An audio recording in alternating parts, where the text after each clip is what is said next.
Hey everyone, today we're making my favorite old-fashioned Blackberry Crisp, an exact family recipe passed down from my Granny Janny. It pairs juicy sweet tart blackberries with a buttery oatmeal streusel topping. So let's get right into it. Start by preheating your oven to 350 degrees Fahrenheit and generously buttering a 2.5 quart baking dish.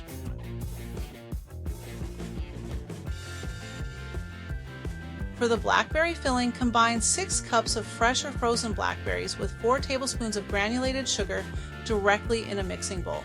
If you're using frozen berries, there's no need to thaw them first. They bake up wonderfully right from the freezer. For extra flavor, you can add an optional teaspoon of vanilla extract and lemon zest.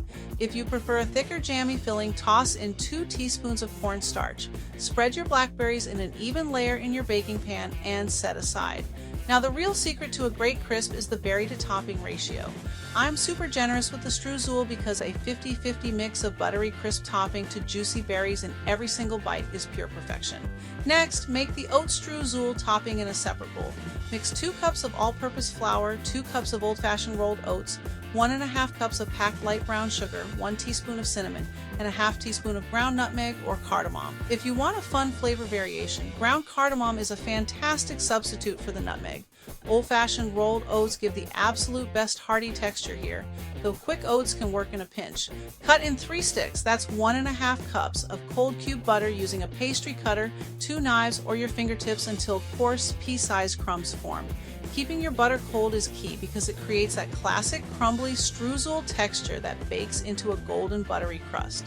Cover the berries completely with the crumble topping and bake uncovered for 40 to 45 minutes until the top is golden brown and the berry filling is bubbling.